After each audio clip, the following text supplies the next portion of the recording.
आपल्या भारतभूमीला संत महात्म्यांची फार मोठी परंपरा लाभली आहे. दीर्घकाळ परकीय विधर्मी अत्याचारी राजवटींमध्ये भरडल्या गेलेल्या, त्रासून गेलेल्या सर्वसामान्य जनतेला दिलासा देण्याचे, त्यांची धर्मनिष्ठा, त्यांची आस्तिक बुद्धी जागृत ठेवण्याचे काम या संत महात्म्यांनी केले. याच मांदियाळीतील एक महत्त्वाचे नाव म्हणजे परमहंस परिव्राजकाचार्य परमपूज्य वासुदेवानंद सरस्वती टेंबेस्वामी महाराज. त्यांना दत्तावतार मानले जाते. त्यांची आज जयंती आहे. त्यानिमित्त या महात्म्याच्या तपोनिष्ठ तेजस्वी जीवनचरित्राचे आपण थोडक्यात अवलोकन करणार आहोत. कोकणातील माणगाव येथील वेदमूर्ती गणेश भट टेंबे आणि सौभाग्यवती रमाबाई या सत्शील आचारसंपन्न दाम्पत्याच्या पोटी 1854 साली श्रावणवद्य पंचमीला स्वामींचा जन्म झाला. तत्पूर्वी 12 वर्षे या दाम्पत्याने नृसिंहवाडी येथे राहून श्री दत्त महाराजांची सेवा केली होती.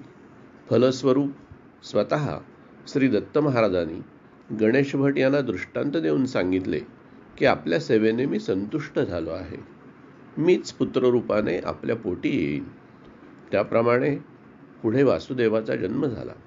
साहजिकच लहानग्या वासुदेवाला प्रथमपासून पूजापाठ, देवदर्शने यांची आवड होती.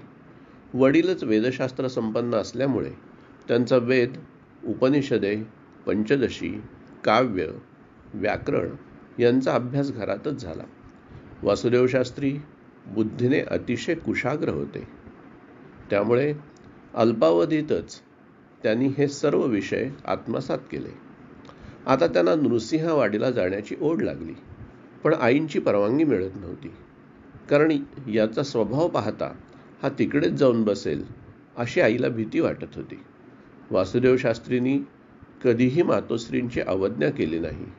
आईला साष्टांग नमस्कार घालूनच त्यांचा दिवस सुरू होत असे. शेवटी एकदा अनपेक्षितपणे आईची परवानगी मिळाली आणि शास्त्री वाडीला आले. तेव्हा त्यांना माहेरी आल्याचा आनंद झाला. तिथेच श्री दत्त महाराजांच्या आदेशाने त्यांनी परमपूज्य गोविंद स्वामी या ब्रह्मनिष्ठ अधिकारी सत्पुरुषाकडून अनुग्रह घेतला. नियमित दत्तोपासना, उपनिषद भाष्य पोथीचे वाचन, गुरुचरित्राचे पारायण, प्रदक्षिणा हा नित्यक्रम सुरू झाला. पुढे श्री दत्त महाराजांच्या आदेशानेच ते माणगावी परतले. तिथे त्यांनी दत्त मंदिर बांधले आणि ते श्री दत्तप्रभूंच्या सेवेमध्ये गढून गेले. दरम्यान त्यांचा वयाच्या 21व्या वर्षी अन्नपूर्णाबाईंशी विवाह झाला. माणगाव येथे ते पहाटे 4 वाजता उठत. स्नान, प्रणवजप, दत्तमूर्तीची यथासांग पूजा, स्तोत्रपाठ यात सकाळचा वेळ जाई. वासुदेव शास्त्री म्हणजे वैदिक संस्कृतीचा चालता बोलता ज्ञानकोश होते. त्यामुळे वेद, वेदांगे, षड्दर्शने, योग, पुराण, इतिहास, व्याकरण, काव्य, आयुर्वेद, संगीत अशा अनेक विषयांवर त्यांचे प्रभुत्व होते. अनेक विद्यार्थी त्यांच्याकडे विविध विषय शिकण्यासाठी येत असत. दुपारी भोजन आणि थोड्याशा विश्रांतीनंतर हे अध्यापन चाले. त्यानंतर दुपारी 3 पासून लोकांची रहदारी सुरू होई. शेकडो लोक विविध प्रकारच्या अडचणी घेऊन येत. आर्थिक अडचणी, आरोग्याचे प्रश्न, संततीचे प्रश्न, विवाहाचे प्रश्न, पिशाच्य बाधा अशा अनेक लोकांच्या विविध समस्या असत. वासुदेव शास्त्री न कंटाळता हसत मुखाने प्रत्येकाची अडचण ऐकून घ्यायचे आणि प्रत्येकाला योग्य तो उपाय सांगायचे. हे उपाय कधी आयुर्वेदिक औषधांचे असत, कधी योगाचे असत, कधी सेवेचे असत, कधी पारायणाचे असत, कधी ताईत मंत्रून देत, कधी मंत्रजप सांगत. आश्चर्य म्हणजे प्रत्येकाला त्या उपायाचा निश्चित उपयोग होई आणि हे सर्व काम पूर्णपणे विनामोबदला चालत असे. संध्याकाळच्या आरतीपर्यंत हा कार्यक्रम चाले. त्यानंतर शास्त्री एखादे पुराण सांगत किंवा निरूपण करत. त्यानंतरची वेळ ध्यानसाधनेची असे. ते ध्यानमग्न होत तेव्हा त्यांचे मुखमंडळ विलक्षण तेजस्वी दिसत असे. रात्री 2 वाजता ते अंथरुणावर पडत 2च तासांची झोप घेऊन पुन्हा पहाटेच्या 4 वाजता त्यांचा दिनक्रम सुरू होई. दिवसेंदिवस माणगावची महती वाढू लागली. रोज 10,000 हजार भक्त येऊ लागले. 7 वर्षे पूर्ण झाल्यानंतर श्री दत्त महाराजांनी त्यांना हे सगळे बंद करून नेसत्या वस्त्रानिशी सहकुटुंब वाडीला येण्यास सांगितले. लगेच दुसऱ्या दिवशी ते तिथे दाखल झाले. धर्मशाळेत राहून श्री दत्त महाराजांची सेवा सुरू झाली. त्यांना आता संन्यास दीक्षा घ्यायची ओढ लागली होती, पण श्री दत्तप्रभूंची परवानगी नव्हती, कारण ते गृहस्थाश्रमी होते. काही दिवसांनी शास्त्री यांच्या पत्नी रमाबाईंचे निधन झाले. त्यांनी पत्नी गेल्याच्या 14व्या दिवशीच, म्हणजे वयाच्या 34व्या वर्षी श्री दत्त महाराजांच्या परवानगीने संन्यास ग्रहण केला. आता त्यांना भारत भ्रमण करण्याची आज्ञा झाली. त्यानुसार त्यांनी संन्यास धर्माच्या नियमानुसार अनवाणी पायी भ्रमंती सुरू केली. बऱ्याचदा जंगलातून जाताना अणकुचीदार काट्याने पायाची चाळणी होत असे, पण या साऱ्या वेदना धैर्याने सहन करत त्यांची भ्रमंती चाले. श्री दत्त महाराजांच्या आज्ञेने उज्जैन येथे समर्थ संप्रदायातील अधिकारी सत्पुरुष परमपूज्य नारायणानंद सरस्वती यांच्याकडून त्यांनी दंडग्रहण केले. त्यामुळे त्यांचे नवीन नाव वासुदेवानंद सरस्वती असे झाले. या निमित्ताने श्री दत्त संप्रदाय आणि श्री समर्थ संप्रदाय यांचा सुरेख संगम झाला. संन्यास धर्मानुसार ते 3 रात्रीपेक्षा जास्त काळ एका ठिकाणी राहत नसत. मुक्काम सुद्धा कोणाच्या घरी नसे, तर कुठल्या तरी मंदिरात, मठात किंवा धर्मशाळेत असे. संन्याशाला अग्निस्पर्श वर्ज असल्यामुळे फक्त 5 घरी भिक्षा मागत. जी भिक्षा मिळेल ती एकत्र करून नदीच्या पाण्यात बुडवत असत. त्याची सगळी चव निघून जाई. उरलेल्या गोळ्याचे 3 भाग करत. 1 भाग नदीतील माशांना देत, 1 भाग गोमातेला अर्पण करीत आणि उरलेल्या भागातील फक्त 8 घासाचे ते सेवन करीत. काही वेळा भिक्षा न मिळाल्यामुळे त्यांना उपासही घडे. तेव्हा फक्त पाणी पिऊन ते राहत. एकदा तर त्यांना हिमालयाच्या निर्जन आणि दुर्गम भागातून प्रभंती करत असताना सलग 33 दिवस उपास पडला. तरीही त्यांची दिवसातून 10-10 कोस भ्रमंती चालू असे. सोबत श्री दत्तमूर्ती, उपनिषद भाष्य पोथी, दंड, कमंडलू, धाबळी, 2 लंगोट, पंचायतानाचे संपुट आणि लिखाणाचे साहित्य, एवढेच साहित्य असे. फक्त पावसाळ्यामध्ये व्यासपौर्णिमेपासून 2 महिने चातुर्मासात एका ठिकाणी वास्तव्य होई. त्या काळात ते जिथे राहत तिथे त्या लोकांचा खरोखरच भाग्योदय होत असे, कारण स्वामींचा लोकांच्या अडीअडचणी सोडवण्याचा नित्यक्रम इथेही चालू असे. त्यांनी आयुष्यात एकूण 23 चातुर्मास केले. त्यातले 3 हिमालयात केले. ते नेमके कुठे केले याचा पत्ता लागत नाही. हिमालयाच्या कडक थंडीत ते योगबलाने शरीरातील उष्णता टिकवून ठेवीत. बाकीच्या चातुर्मासांचा तपशील उपलब्ध आहे. संपूर्ण भारत त्यांनी पायी पिंजून काढला होता. तरी पण कृष्णामाई आणि नर्मदा माता यांच्यावर त्यांचे फार प्रेम होते. स्वामींनी आयुष्यात कधीच कोणत्याही प्रकारचे औषध घेतले नाही.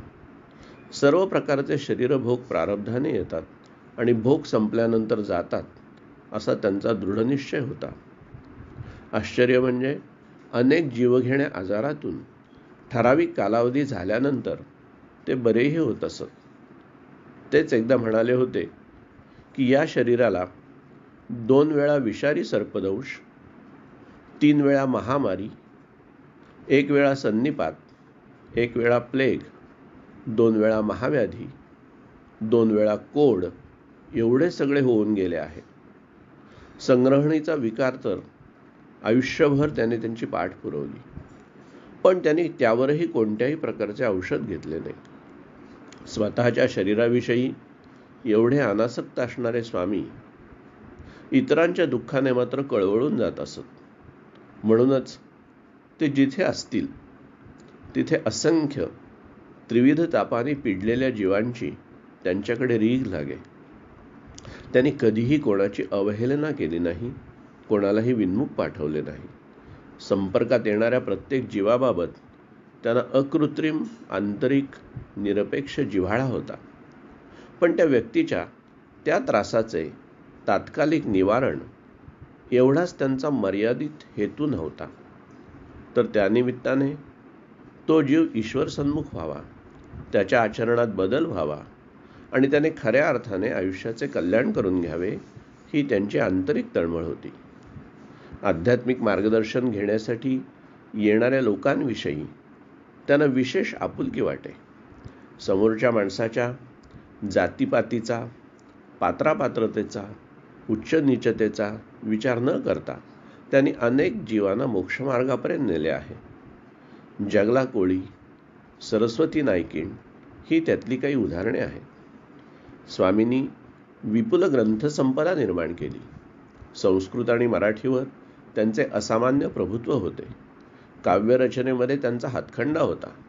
श्री दत्त महाराजांच्या आदेशाने त्यांनी श्री गुरुचरित्राचे संस्कृत समश्लोकी भाषांतर केले. संस्कृत रचनेचे असे अनेक चमत्कार त्यांच्या ग्रंथामध्ये दृष्टीस पडतात. भक्तांना उपयुक्त अशा अनेक स्तोत्रांची त्यांनी रचना केली. घोरात कष्टात उद्धरण स्तोत्र, श्री दत्त महाराजांचा रोष कमी करण्यासाठी लिहिलेले शांत हो श्री गुरुदत्ता या रचना तर प्रसिद्ध आहेत. त्याचा उपयोग आजही भाविक करतात. परमपूज्य वामनरावजी गुळवणी महाराज, नारेश्वरचे परमपूज्य रंगावधूत महाराज, इंदूरचे परमपूज्य नाना महाराज तराणेकर, परमपूज्य नृसिंह सरस्वती दीक्षित स्वामी महाराज अशा अनेक महात्म्यांचा परमपूज्य स्वामींच्या शिष्यांमध्ये समावेश आहे. स्वामींनीच दत्त संप्रदायाचा दिगंबरा दिगंबरा श्रीपाद वल्लभ दिगंबरा हा महामंत्र रूढ केला. उपेक्षित राहिलेल्या दत्तस्थानांचा त्यांनी जीर्णोद्धार केला. प्रथम दत्तावतार श्रीपाद श्रीवल्लभ स्वामींचे जन्मगाव पिठापूर, त्यांची तपोभूमी कुरवपूर. द्वितीय दत्तावतार श्री नृसिंह सरस्वती स्वामी महाराजांचे जन्मस्थान लाडकारंजे यांचा शोध घेऊन तिथे स्वामींनी नित्य उपासनेची सोय केली. त्यामुळे ती ठिकाणे लोकांना माहिती झाली. स्वामी जवळ सतत एक छोटी दत्तमूर्ती जवळ ठेवीत असत. ते तिला दत्तूबाळ असे म्हणत. हे दत्तूबाळ त्यांच्याशी बोलत असे, स्वतःचे सर्व बालहट्ट त्यांच्याकडून पुरवून घेत असे. सगुण भक्तीचा एक हृदयंगम लढिवाळ आविष्कार या निमित्ताने आपल्याला पाहायला मिळतो. श्री क्षेत्र नृसिंहवाडीवर महाराजांचे अलोट प्रेम होते. ते कुठेही असले तरी वाडीवरती त्यांचे लक्ष असे. श्री दत्त महाराजांच्या सेवेमध्ये पुजाऱ्यांकडून काही कुचराई झाली तर श्री दत्त महाराज स्वामींना या गोष्टीची कल्पना देत आणि मग स्वामी पुजाऱ्यांची कानउघाडणी करत असत. स्वामींचा अनेक समकालीन संतांशी नियमित संपर्क होता.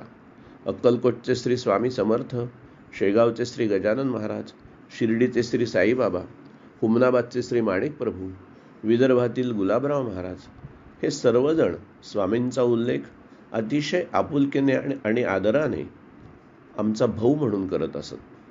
स्वामींच्या आयुष्यात अनेक चमत्कार घडलेले आहेत. त्यातला एकच सांगतो आणि आजच्या आपल्या सेवेचा समारोप करतो. स्वामी एकदा असेच भिक्षा मागण्यासाठी एका घरासमोर उभे होते. फक्त 3दा भिक्षांदेही म्हणून पुढे जाऊन निघून जायचे असा त्यांचा नियम होता. त्यानुसार ते भिक्षांदेही म्हणाले. त्यावर त्या घरातील एक वयस्क महिला बाहेर आली आणि तिने स्वामींना शिव्यांची लाखोली व्हायला सुरुवात केली. स्वामींनी चौकशी केल्यावर असे लक्षात आले की तिचा तरुण मुलगा असाध्य रोगाने आजारी होता. बऱ्याच डॉक्टरांचे, वैद्यांचे, साधू संन्याशांचे उपाय झाले होते, पण काही उपयोग झाला नव्हता. स्वामी म्हणाले, माई, मला तुझी भिक्षा नको, पण मी आत येऊन तुझ्या मुलाला पाहू का? त्या महिलेने नाराजीने परवानगी दिली. स्वामी आत गेले. पाहतात तर तो मुलगा अंथरुणाला खिळून होता. हातापायाच्या काड्या झाल्या होत्या. पोट नगाऱ्यासारखे झाले होते. तो अर्धवट ग्लानीत होता. स्वामी तिथे खाली बसले. 2 मिनिटे त्याने डोळे मिटले. नंतर त्या मुलाच्या आईला ते म्हणाले की माई, तुझ्या घरात एखादी लोखंडाची वस्तू आहे का? लहान असली तरी चालेल. तिने भिंतीचा एक खिळा काढला. स्वामी म्हणाले, की तो खिळा आता माझ्या हातावर ठेव आणि तुझ्या मुलाच्या हातून त्याच्यावर पाणी सोड. तो मुलगा स्वतः हातही उचलू शकत नव्हता. त्याच्या आईने त्याचा हात उचलून पाणी स्वामींच्या हातावर सोडले. असे करताच स्वामींच्या हातावर खिळ्याच्या आकाराचा एक काळा चरचरीत डाग उमटला. त्यानंतर स्वामी उठले आणि उद्या याच वेळेला येतो असे सांगून बाहेर पडले. दुसऱ्या दिवशी जेव्हा स्वामी त्या घरी गेले तेव्हा ती महिला पळतच बाहेर आली आणि तिने स्वामींना साष्टांग नमस्कार घातला. कारण गेल्या 24 तासामध्ये तिच्या मुलाच्या प्रकृतीमध्ये लक्षणीय सुधारणा झाली होती. तिने स्वामींना आत बोलावले, योग्य तो आदर सत्कार केला आणि विचारले की महाराज, तुम्ही नेमका काय चमत्कार केलात? तुम्ही तो खिळा माझ्याकडून का घेतला? तेव्हा स्वामी हसले आणि म्हणाले की साधू सत्पुरुष जे सांगतात त्याच्यावर तुम्ही सामान्य माणसं विश्वास ठेवत नाही. माई, परपीडा, परधन आणि परस्त्री ही 3 महापापं आहेत असं आपल्या शास्त्रात सांगितलं आहे. दुसऱ्याला त्रास देणं, आपल्या हक्काच्या नसलेल्या पैशाचं अपहरण करणं आणि दुसऱ्याच्या स्त्रीवर वाईट नजर ठेवणं या गोष्टी जर केल्या तर त्याचे अतिशय भयंकर परिणाम होतात आणि ते या किंवा पुढच्या जन्मात भोगावे लागतात. या तुझ्या मुलाने गेल्या जन्मी लोखंडाचा अपहार केला होता. त्याचा परिणाम म्हणून त्याला या असह्य वेदना भोगाव्या लागत होत्या. मी खिळ्याचे प्रतिकात्मक दान घेऊन त्याचे पाप माझ्याकडे घेतले. आता मी माझ्या पद्धतीने तो भोग संपवून टाकेन. पण एक लक्षात ठेव, या आजारीपणातच तुझ्या मुलाचा मृत्यू होता. तो आता टळला आहे. यापुढे तरी त्याला चांगले वागण्यासाठी सांग. एवढे बोलून स्वामी घराबाहेर पडले. सत्पुरुषाच्या चरित्रातील प्रत्येक घटना असा एक चिरंतन बोध देऊन जाते.